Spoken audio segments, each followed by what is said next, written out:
Hello and welcome to another album ranking. Today I'm going to be ranking all the studio albums of my personal favourite band, Iron Maiden. Well, I'd probably say they're my joint favourite along with Rush. I'd probably say they're my two favourites. It's been about a year or so, maybe more, since I did a ranking video. Actually, I think almost a year, yeah. I haven't done any this year, and I'm going to do one more after this before the end of the year. I might make that the last one, kind of like a Christmas special. That should be fun, but today I'm just going to do Iron Maiden. There's probably dozens of and maybe even hundreds of videos on YouTube with like this exact title.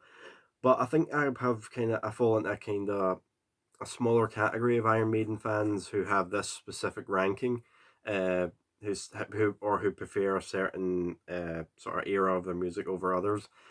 I think if you look at most people's ranking of Iron Maiden albums, usually the same albums are kind of at the top, and the same ones are at the bottom, and the same ones are in the middle.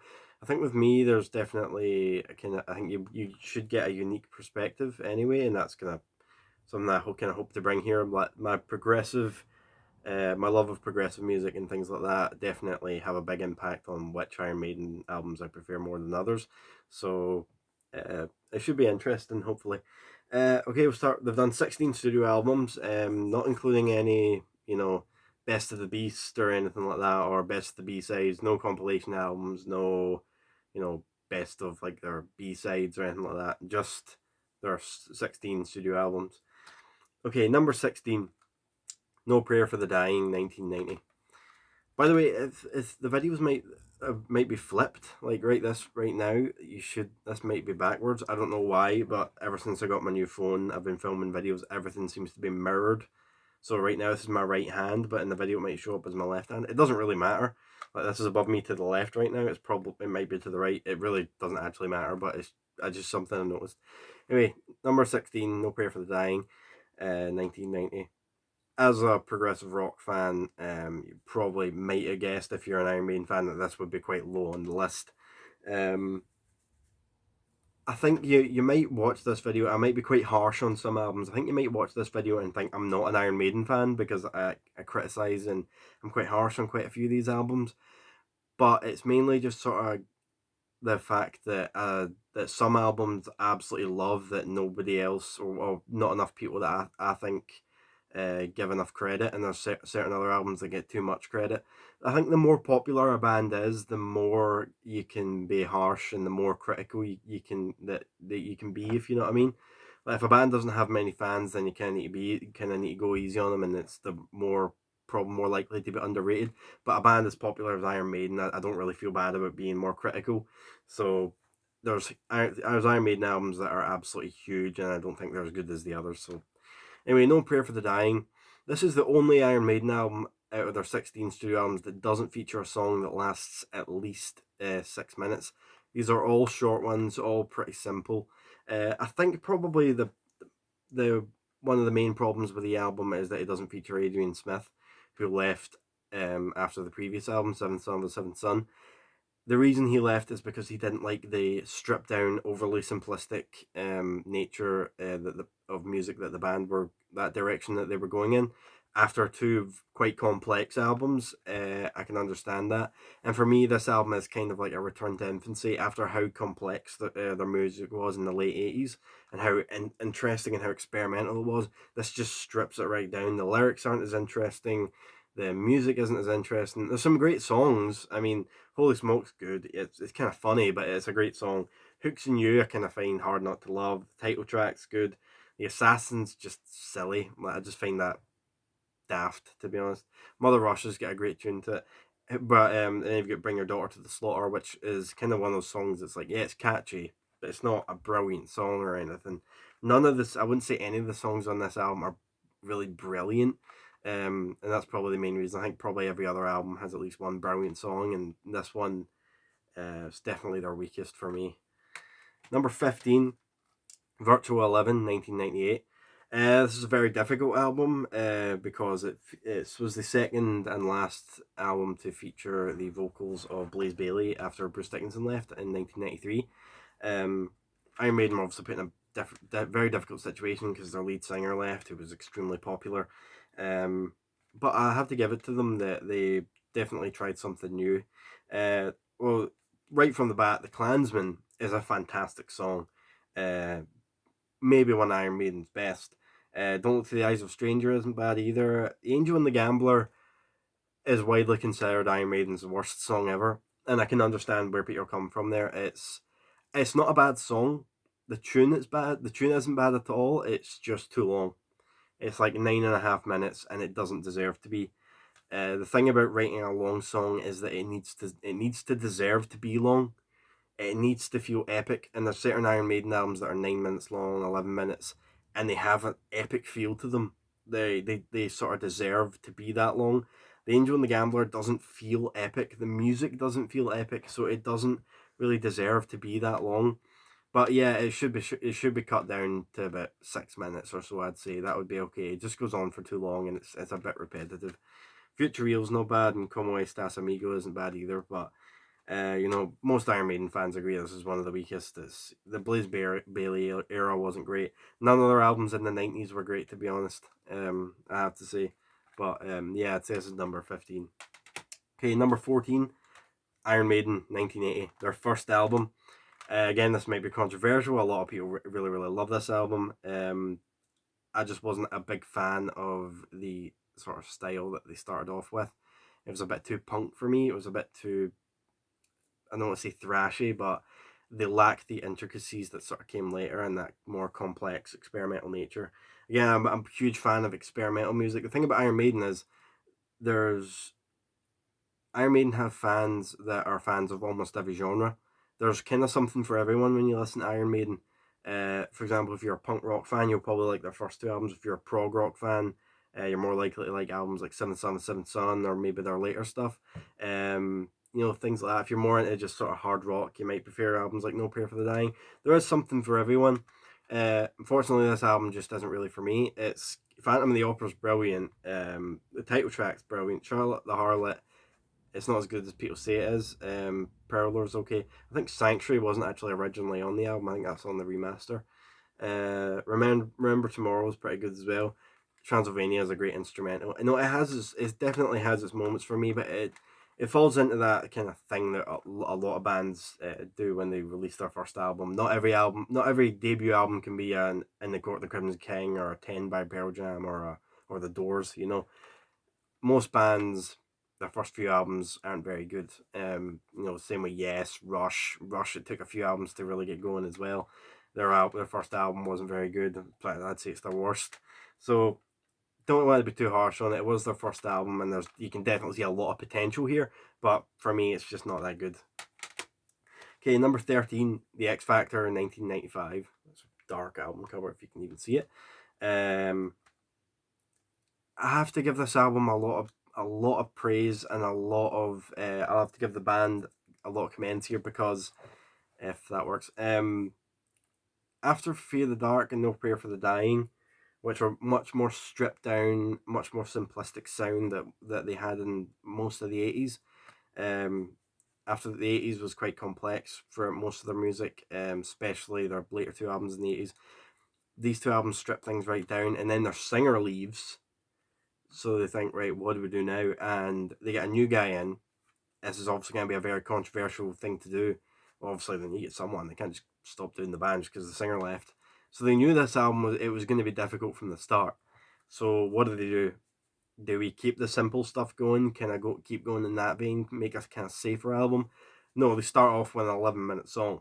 So you have to give it to Iron Maiden here that I don't want to say, I hate using the phrase sell out, but they didn't just take the easy way out, or they didn't go the safe route and think, right guys, let's just, we've got a new singer, this album's going to be pretty difficult. A lot of people right off the bat, because our new singer's in, they're not going to like this album. Let's just keep it safe. It's a long album. There's a good few long songs on it, and it's dark. It was their darkest album yet at this point. I'd probably say it's probably their second darkest album, or maybe still their darkest at this point. It's definitely the one in the top three darkest anyway. So yeah, it's quite a difficult listen, and it's not a brilliant album by any means, but there's some really good songs on it. The Unbeliever, Sign of the Cross again is absolutely brilliant. Blood on the World's Hands, Man on the Edge, Lord of the Flies. There's great songs on it. It's a bit too long. There's a few songs that don't really need to be there. I think Virtual 11, even though I personally prefer this album, Virtual 11 did kind of cull down some of the weaker songs that I assume were written for the album that didn't get put in. It's a cleaner straight through listen, Virtual 11, but all around I think this has better songs. So, number 12, very controversial one, Peace of Mind, 1983. This is in a lot of Iron Maiden fans' top 3. Most people say their 82 to 84 was like their golden sort of couple of years. I've even back when I was first getting into Iron Maiden and I wasn't a big prog rock fan or anything, I never understood the love for Peace of Mind. Revelations is one of the Iron Maiden's best ever songs. I'll give you that. But apart from that, I just don't see where the love of for this album comes from. I mean, the Trooper songs like the Trooper and Run to the Hills. As a prog rock fan, I'm not going to be a huge fan of songs like that. I'm gonna prefer songs like "Hallowed Be Thy Name" and Revelations, you know. But the Trooper is good. I saw them live and they played it live. It's more fun to listen to live. It's better of a live version of the Trooper. But again, Flight of Icarus, I'm not fans of the kind of harmonies during the chorus. Where He Goes Dare is good as well. Die With Your Boots On, I think, is a bit silly, and it's kind of too similar to The Trooper, which is the song right after it. Rhythmically, and the way the song structure goes, they're almost the exact same. I do like Still Life, Still is good. Quest for Fire isn't very good. Sun Steel's good, and To Tame a Land's kind of a disappointing ending, I'd say. All round, if Revelations wasn't on the album, it would be lower on this list. I'm almost certain. I just don't get it. I don't get the love for this album. It's just not very good, and it sits in between two much better albums. I think Peace of Mind's definitely. There's a reason most fans consider it the worst out of those three. It is. Okay, where are we at? Number 11? Killers, 1981. Killers, the thing about Killers is most of the songs that are on Killers were actually already written before their first album came out. They had so many songs written that they were like, right, we'll put these on our first album, then we'll put these on their second. I think there's about 2 songs on here that weren't written before the first album came out. So it's the best thing about the album is that it has a much cleaner sound. Some of the guitar work has a kind of, it doesn't sound very clean, if you know what I mean. It has, you can hear like noises during it.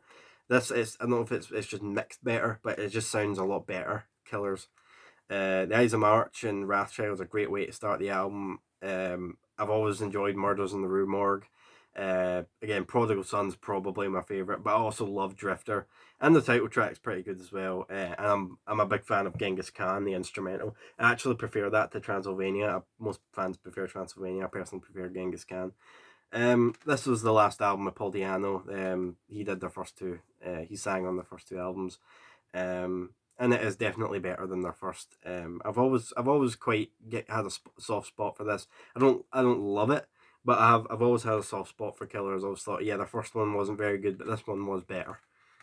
Number 10, Fear of the Dark, 1992. This was an album that has admittedly grown on me over time. It sounds very similar to No Prayer for the Dying, but just a lot better. Plus, Fear of the Dark is one of their best songs ever, and Fear of the Dark is probably better than the entire No Prayer for the Dying album put together. So there's that. Fear is the Key is brilliant. The Apparition, a lot of people don't like it. I think it's quite catchy. Weekend Warrior isn't bad either. Childhood Ends, very good as well. I think one of the reasons this is such a better album than No Prayer for the Dying is because it's a lot more serious. There's more emotion in the album. There's kind of too many silly songs in No Prayer for the Dying, like Hooks and You and Holy Smoke, which I do like, but Iron Maiden aren't really a kind of comedy band, and that they're kind of comedic. Those songs, they just sound a bit silly at times.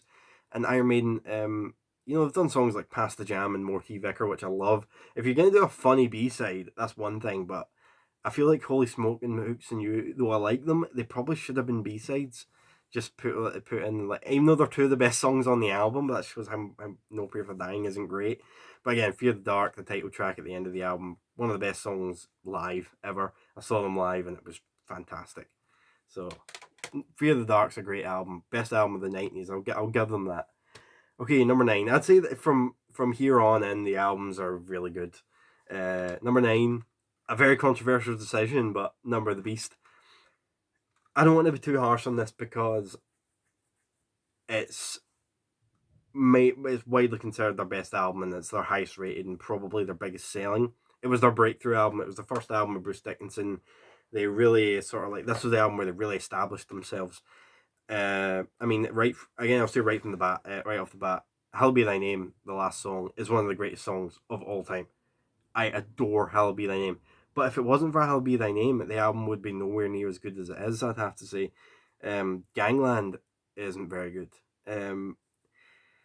Run to the Hills, I think it's overrated, but here's the strange thing. I think Run to the Hills is overrated and it's too simplistic. I know I'm a prog rock fan, so it's too simplistic for me, but Number of the Beast, I absolutely love. I loved it when I was a kid and I still love that song. I don't think I'll ever get enough of Number of the Beast, the track.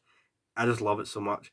Invaders is good. Children of the Dam's great. I played that live when I went to see them. Never been a big fan of 22 Acacia Avenue though. I just never have. I just don't like it very much. And Total Eclipse is okay, I suppose. I think maybe one or two of these songs went on the original as well, but I'm not totally sure. Because obviously when I bought these, they were mastered versions. Or Number of the Beast is a great album, but I wouldn't say it's quite as good as everybody says it is. Number 8, another controversial decision, Power Slave. Alright, I'm just going to say right now, this is a brilliant album. I'd say from here on in, all the albums are brilliant. I'm not going to be harsh on this album at all. It is very, very good, and I can understand why a lot of fans would say it's their best. Aces High and 2 Minutes to Midnight are two of their better sort of singles. I don't think, I think Aces High was a single. I'm not sure about 2 Minutes to Midnight, but 2 Minutes to Midnight is definitely the stronger song on the album. And the kind of middle of the album, Lost for Words and Flash of the Blade and Back in the Village have some brilliant sounds on them. Power Slave, the title track's very, very good. I love the Egyptian sort of sounds that they've got there. Bruce Dickinson did a great job writing that one.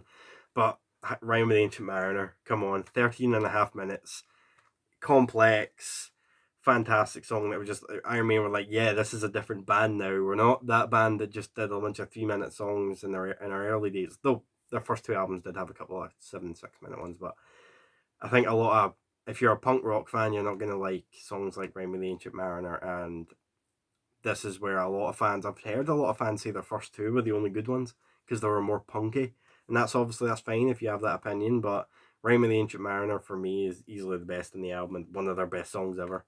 It's so good. Okay, number 7. Seventh Son of a Seventh Son. Ironically. Not really. But this was the first ever Iron Maiden I actually bought. So this one's very, very special to me. Moonchild is my personal favourite on the album. I remember I put it on. I was 11 when I bought this album. When I first really get into Iron Maiden, I was 11 years old. I bought this album mainly because of Can I Play with Madness. I mean, you buy an album back then. I guess when you're that age, if you hear an album that you like, you mainly just buy the album because you like it for one or two certain songs. But the whole album's great. It really is. Infinite Dreams is brilliant. The Evil That Men Do. Can I Play with Madness is one of their better singles. Seventh Son of Seventh Son, the title track. Again, lengthy, complex. Love it. I've always liked The Prophecy, even though a lot of people don't. The Clairvoyant's got a great tune, and Only the Good Die Young is pretty good as well. But Moonchild for me has to be. I have to say it's the best one. For 1988, it was definitely, you can see this different direction that they'd gone in, and it's a shame that they didn't really keep this direction going because I think it was a very interesting sort of thing they were doing. Number 6, Dance of Death, 2003. A lot of people hate this album, and I totally agree. It's the worst of their newer stuff since Bruce rejoined and the 5 albums they've done since then. I totally agree. This is the worst, but I mean, there's some really, really great songs here. Wildest Dreams is a fantastic single. I'm a bit not sure how I feel about Iron Maiden singles. Some of them aren't very good. Some of them I love. This is one I personally love. Rainmaker's another great one. So I think that was a single as well. But I mean, you've got songs like Dance of Death, Face in the Sand, Passchendaele, some of Iron Maiden's best songs ever. Journeyman, I think, is their only song that was completely acoustic, and I like what they did here. The album has a folky sort of feel throughout it. There's violins and, again, songs like Journeyman, it's acoustic. It's got folk influence, and I think it's quite interesting because you didn't really hear anything like that since but you have to go back to albums like 777 Sunday to hear like little bits of that. But it's definitely a very folky album, and I really really like it. It's their worst of their newer stuff, yeah, but I think it's good. I think it's a good album. Okay, number 5. Now we're really really getting into the good ones. I'd say Somewhere in Time, 1986. I used to say that all of their newer stuff was the best, but over time, Dance of Death has gone down a wee bit in my estimations, and Somewhere in Time has gone up. It's amazing, Somewhere in Time. It's easily their best album of the 80s, or easily their best album of the 20th century. Caught Somewhere in Time is a fantastic opening track. Wasted Tears is an amazing single. Thing of it again, singles, I'm not sure how I feel about all of them, but this album, they nailed it. Wasted Years is amazing. Sea of Madness, I'd say, is probably one of the weaker songs on the album, but it's still good. Heaven Can Wait's great, especially live. Loneliness of the Long Distance Runner, I really like some of the guitar work on it. Stranger in a Strange Land is very heavy. That's one thing I like about it, is that bands have kind of used more distortion as the years have gone on, but this one's very heavy. Adrian Smith did a great job on that writing. Deja Vu is probably the weakest, but Alexander the Great's a great sort of proggy sort of end to the album that I really really like. It's not as good as Rime of the Ancient Mariner, but all around I'd say this is a better album than Power Slave. Okay, number 4, A Matter of Life and Death, 2006. As of now, you're probably seeing a pattern if you're an Iron Maiden fan and you like other albums or you've listened to other albums. Their newer stuff is more experimental. It's more complex. The songs are lengthier. The songs have more time to sort of give a sort of an eerie or sort of atmospheric intro. Then there's length in the middle that's sort of like heavy bits. Then it kind of starts off. It ends slowly again, and that's kind of like what I'm into. So you probably see a pattern here that their newer stuff is more fits more my taste. I reviewed this album about a year ago. So if you want to see my review, that says all what I have to say about it. But it's brilliant, and I'd say it's, along with the X Factor, it's probably their darkest album. There's a lot of stuff about war in this album, and you get songs like The Reincarnation of Benjamin Brieg, For the Greater Good of God, The Legacy. Brighter Than a Thousand Suns is probably their heaviest song ever. That's also on 7/4, by the way. It's just an amazing album, and it's, I really like the direction they went in here, because Dance of Death had that folkiness to it, and there was, I guess, songs like Montsegur.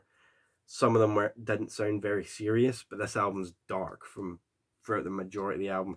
Thank God Out of the Shadows is on here, because you need a wee bit of levity. That's like one of the only moments on the album that actually has some uplifting sort of feelings to it. Out of the Shadows is amazing. I love that one. But The Reincarnation of Benjamin Brieg's my personal favorite. But anyway, if you want to see my review, you can review that. You can go watch it. Number 3, The Book of Souls, 2015. This one it's the first ever double album, which is cool, and it has Empire of the Clouds on it, which is 18 minutes, and that's probably maybe my personal favorite song of all time. It's just so good. Then you've also got The Red and the Black, the Book of Souls title track. One thing I would say, it doesn't flow as well as an album. If you listen to it from start to finish, it doesn't flow that well from start to finish as some of their other ones do. But I would probably mix up the order a bit. If it were up to me, I would have maybe put the longer ones towards the end. Maybe just have 8 songs on the first side, the shorter ones, and then the 3 long ones on the sort of second disc. That's personally what I would have done. Because they kind of tend to do that, Iron Maiden. They usually put the longer ones towards the end. But they'd put Empire of the Clouds at the end, thank God. I mean, imagine that wouldn't have worked halfway through the album. But all around, it's a very, very good album, and a lot of people really, really like it as well. Most people, I think, preferred it to the sort of last few albums that preceded it. So I really like we've done their 16th album, 35 years after they started, and they're still releasing such brilliant songs like Tears of a Clown's great, Man of Sorrows, The River Runs Deep. Not a big fan of Death or Glory, but If Eternity Should Fail and Speed of Light are fantastic sort of way to start the album. Okay, number 2, Brave New World, 2000. This was their comeback album. A lot of people called it their reunion album, but I really kind of hate that term because they didn't reunite. Bruce and Adrian left and came back. That's not a reunion because the band never stopped. But this was like a combination of like everything they wanted to do while Blaze Bayley was there that they couldn't quite do. You need Adrian in Iron Maiden. Adrian Smith for me is such an important part of the puzzle that is Iron Maiden. If you go back, if you got Iron Maiden's discography, there's 5 albums that he hasn't been on. He wasn't on their first, and he wasn't on any of their 90s albums. And if you look at this list, you'll notice that those albums were towards the sort of weaker albums on the list. So Adrian's very important, and of course Bruce was back. This was their first album as a six-piece or a sextet or whatever you want to call it. And there's some very brilliant and very underrated songs on here, like The Thin Line Between Love and Hate is my personal favourite on the album. I don't even think they've ever even played that live, which I don't understand because it's so good. The Wicker Man, I'd say, is a great way to start the album. Ghost of the Navigator is brilliant. Brave New World.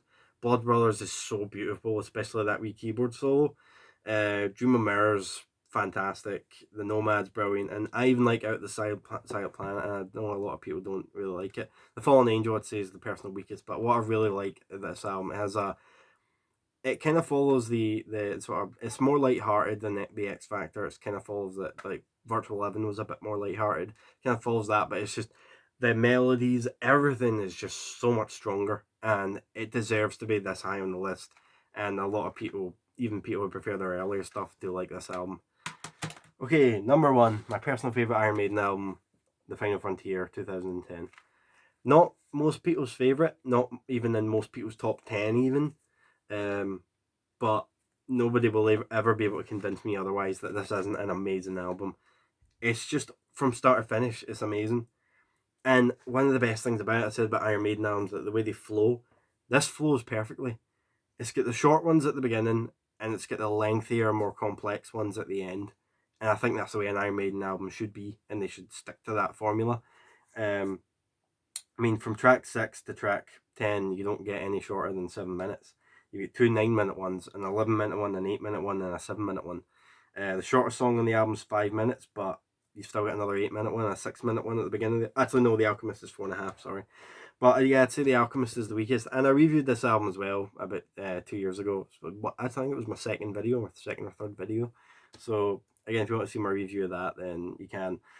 But yeah, this was Iron Maiden, and I absolutely love them, and they're my all-time favorite band, along with Rush.